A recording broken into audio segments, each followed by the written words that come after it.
کہ انسان سمجھتا ہے کہ میں نے کوشش تو کی تھی لیکن یار یہ میرے کوشش کرنے سے کوئی نتیجہ نہیں نکلا۔ عارف رومی رحمۃ اللہ علیہ فرماتے ہیں کہ ایک شہر ایسا تھا جس میں ایک بیماری بار بار حملہ کرتی تھی، تو 3-4 پہاڑیاں ایک دوسرے کے اوپر تھیں، اکٹھے پہاڑ بنے ہوئے تھے، اس کے اوپر وہ جڑی بوٹی تھی جس سے اس بیماری کا علاج ہوتا تھا۔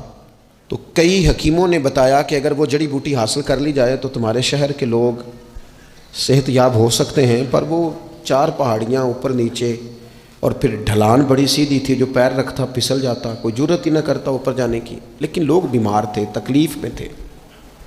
بالآخر ایک شخص نے ارادہ کیا کہ کب تک لوگوں کو بیماری سے سسکتے تڑپتے مرتے دیکھتا رہوں گا۔ اس نے کلاڑا اٹھایا، ہتھوڑا اٹھایا، پہاڑ کاٹنا شروع کیا کہ میں سیڑھیاں بناؤں گا اوپر جانے کے لیے۔ فرماتے ہیں کہ وہ پہاڑ کاٹ رہا تھا تو جو قریب آتے تھے نا وہ اسے کہتے تھے پاگل ہو گیا تو وہ اکیلا بندہ کیسے پہاڑ کاٹے گا، بیوقوف ہے، چھوڑ دے۔ اس نے کہا یار تم ساتھ نہیں چل سکتے تو حوصلہ شکنی تو نہ کرو، مجھے کچھ کرنے تو دو۔ سالوں لگ گئے، ایک پہاڑ کاٹ کے سیڑھیاں بنائی اس نے، پھر دوسرا پہاڑ شروع کیا، پھر سالوں لگ گئے اور 2 پہاڑ کاٹے تھے، بڑھاپا آ گیا، بیمار ہو گیا، موت کا وقت آ گیا۔ اب چونکہ سیڑھیاں بن گئی تھی تو 2 پہاڑ کٹ گئے تھے، وہاں تک لوگ آنے جانے لگے تھے۔ عین اس وقت جب وہ دنیا سے جا رہا تھا پھر بھی کچھ لوگ حوصلہ شکنی کر رہے تھے، اسے کہہ رہے تھے خدا کے بندے کیا نتیجہ نکلا۔ کچھ لوگوں کی ڈیوٹی ہوتی ہے اپوزیشن کا کردار ادا کرنا، وہ ہر موقع پر حوصلہ شکنی کرتے ہیں۔ اب اس پر آخری وقت آ گیا ہے، باوجود اس کے کچھ لوگوں نے جا کے کہا کیا نتیجہ نکلا جی، تیرے اوپر موت کا وقت آ گیا ہے، تو اوپر تک تو جا نہیں سکا، فائدہ کیا ہوا؟ وہ کہنے لگا بیوقوفو تمہیں پتہ ہی نہیں میں کامیاب ہو کے جا رہا ہوں۔ انہوں نے کہا کس طرح؟ کہنے لگا میں نے آدھا سفر آسان کر دیا ہے، اب جو میرے بعد آئے گا نا اسے صفر سے نہیں شروع کرنا پڑے گا، میں نے آدھا سفر اس کے لیے آسان کر دیا۔ وہ تیسرے پہاڑ سے شروع کرے گا، 2 کاٹے گا تو جڑی بوٹی تک پہنچ جائے گا، لوگوں کو شفا ہونے لگے گی اللہ کے فضل سے۔ ہم پتہ کیا کرتے ہیں، بالخصوص میرے وطن کا رواج یہ ہے کہ لوگ آدھا سفر بھی آسان کرنے کو تیار نہیں، وہ کہتے ہیں نہیں سارا ہی فلانا کرے گا۔ یہ ڈھیر ساری تعداد میں ان لوگوں کی دیکھتا ہوں جو کام نہیں کرتے، محنت نہیں کرتے۔ نبی پاک صلی اللہ تعالیٰ علیہ وآلہ وسلم کے سامنے سے ایک نوجوان گزرا تو کچھ لوگوں نے کہا یا رسول اللہ صلی اللہ تعالیٰ علیہ وسلم یہ مال کمانے کے لیے جا رہا ہے، کاش یہ اللہ کے راستے میں جہاد کے لیے سفر کرتا۔ تو حضور فرمانے لگے اگر یہ اپنے بچوں کی روزی کے لیے بندوبست کرنے جا رہا ہے پھر بھی اللہ کے راستے میں ہی ہے، ماں باپ بہن بھائی بیوی بچوں کے حقوق ادا کرنے کے لیے کوشش کر رہا ہے تو بھی اللہ کے راستے میں ہی ہے، اور اگر اس لیے کوشش کر رہا ہے کہ میں کسی کے سامنے ہاتھ پھیلانے سے بچوں تو فرمایا پھر بھی اللہ کے راستے میں ہی ہے۔ محنت کریں، جد و جہد کریں، سہارے نہ تلاش کریں، اور اپنی زندگی اس طرح کی محنت والی بنائیں کہ آپ تھک جائیں شام کو۔ ایک لمبی تعداد ہے لوگوں کی جو کام نہیں کرتی، کوشش نہیں کرتی، تگ و دو نہیں کرتی۔ کوئی بھی آپ کسی شعبے سے بھی وابستہ ہیں، بجائے اس کے کہ دوسرے شعبے کو ٹھیک کرنے کی کوشش کی جائے، ہم جس شعبے میں ہیں ہم اس شعبے میں محنت کریں، کوشش کریں۔ میں اس نتیجے پہ پہنچا ہوں کہ جو ٹائم انسان بچاتا ہے نا آرام کے لیے، اس ٹائم میں بے پناہ سستی اسے گھیر لیتی ہے۔ ہم چھوٹے ہوتے تھے بچپن میں اسکول سے ایک چھٹی کرتے تھے پھر دوسری کرنے کو بھی دل کرتا تھا، دوسری کرتے تھے پھر تیسری کرنے کو بھی دل کرتا تھا۔ گاڑی اسی کا نام ہے جو چلتی رہے، ڈیوٹی اسی کا نام ہے جو ہمیشہ کی جائے۔ زندگی میں مسلسل جد و جہد کریں گے، مسلسل کام کریں گے، اس کا نتیجہ یہ نکلے گا کہ آپ محسوس کریں گے کہ آپ کا وجود جو ہے وہ بڑی صلاحیتوں والا ہے، وہ بیکار نہیں ہے۔ مسلسل کام، آپ انبیاء کرام علیہ السلام کی زندگی دیکھیں، صحابہ کی زندگیاں دیکھیں، اہل بیت کی دیکھیں، اولیاء اللہ کی دیکھیں، بزرگان دین کی دیکھیں، آپ دیکھیں کہ انہوں نے کام کتنا بڑا کیا ہے۔ ہم کبھی ان کو پڑھتے ہیں تو حیران ہو جاتے ہیں کہ یار اتنے مختصر وقت میں اتنا زیادہ کام تو ممکن ہی نہیں۔ اعلیٰ حضرت رحمۃ اللہ علیہ نے 1000 کتاب لکھ دی، امام بخاری نے پوری دنیا میں گھوم کر احادیث جمع کر کے ایک جگہ پہ اکٹھی کر دی، اور پھر اصول وضع کر دیے حدیث پاک کے کہ حدیث کس طرح قبول کی جائے گی، پھر اس میں فرق کر دیا کہ صحیح کون سی ہے، متواتر کون سی ہے، حسن کون سی ہے، ضعیف کون سی ہے، موضوع ہو تو پھر اس کے قاعدے کیا ہیں؟ اتنا کام بزرگوں نے کر دیا، جد و جہد تھی زندگی میں، مسلسل ڈیوٹی کرتے تھے۔ جب مسلسل کام کرتے ہیں نا، نبی پاک صلی اللہ تعالیٰ علیہ وسلم نے فرمایا جو آدمی محنت کرے، کوشش کرے اور شام کو تھک کے سو جائے، اللہ اس کے پچھلے گناہوں کو معاف فرما دے۔ جتنے انبیاء دنیا میں آئے نا میرے دوستوں، وہ سارے کامیاب گئے، لیکن کسی کے ساتھ 4 امتی، کسی کے ساتھ 10، کسی کے ساتھ 100، کسی کے ساتھ 200، لیکن نبی کامیاب گئے۔ کیوں؟ کہ اللہ تعالیٰ نے جو ان کے ذمہ ڈیوٹی لگائی تھی، وہ ڈیوٹی انہوں نے پوری ذمہ داری سے سر انجام دی۔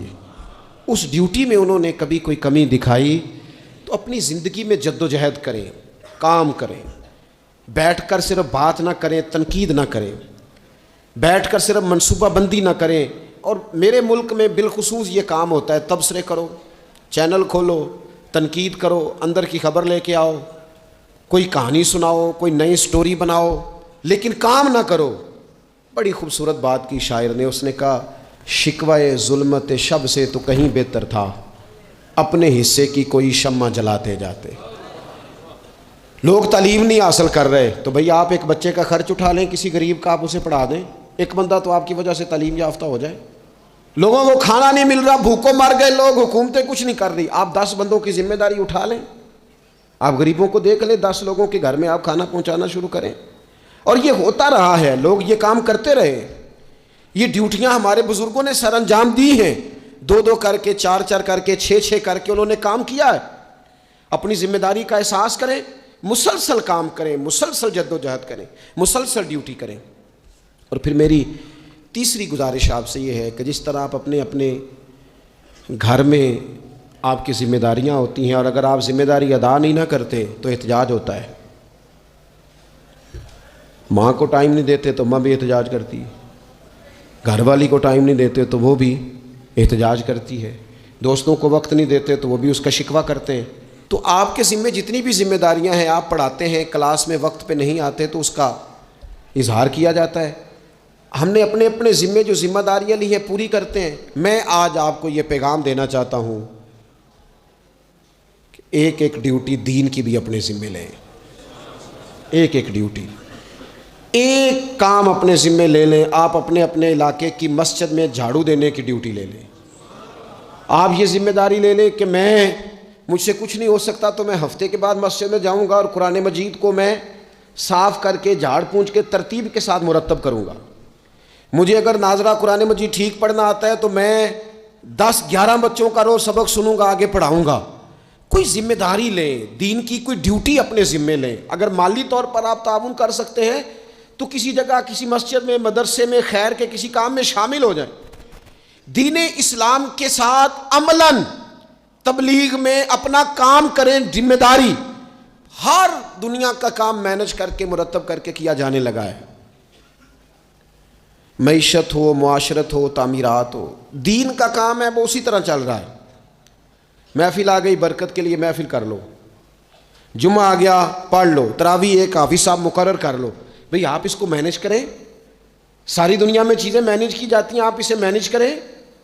آپ خطیب صاحب سے فرمائش کریں کہ مجھے آپ جمعے والے دن اس موضوع پر کچھ سنائیں۔ آپ مسجد کے امام سے اس بات کی فرمائش کریں کہ آپ تراویح میں جو قرآن مجید سنائیں گے مہربانی کریں ہمیں اس کا خلاصہ بھی بیان کر کے سنائیں۔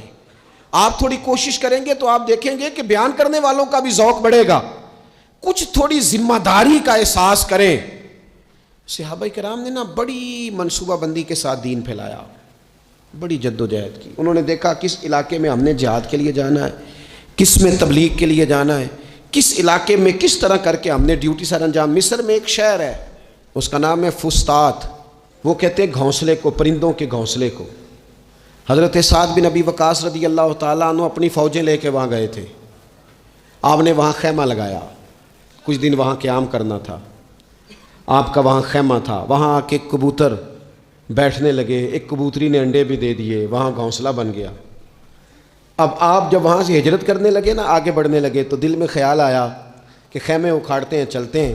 جب وہ خیمے اکھاڑنے لگے تو دیکھا اوپر تو گھونسلہ بنا ہے، اس میں تو کبوتر رہتے ہیں، ان کے بچے بھی ہیں۔ حضرت سعد بن ابی وقاص نے 2 فوجیوں کے ذمے لگایا، فرمایا یہاں تم پہرے دار بن کے کھڑے ہو جاؤ، یہ خیمہ اکھاڑا نہیں جائے گا، اس کو یہیں لگا رہنے دیں گے تاکہ یہ کبوتر جو ہیں انہیں تکلیف نہ ہو۔ وہ 2 فوجی وہیں رہے، خیمہ لگا رہا، وہاں پانی کا بندوبست کیا جاتا رہا، خوراک کا بندوبست کیا جاتا رہا۔ قریب بستیوں سے جب لوگوں نے دیکھا نا یہاں لوگ موجود ہیں تو لوگوں نے وہاں آ کے مکان بنانے شروع کر دیے۔ وہ ایک پرندے کے گھونسلے کی حفاظت کے لیے کچھ دیر 2 سپاہی رکے تھے، اللہ نے وہاں پورا شہر آباد فرما دیا ہے۔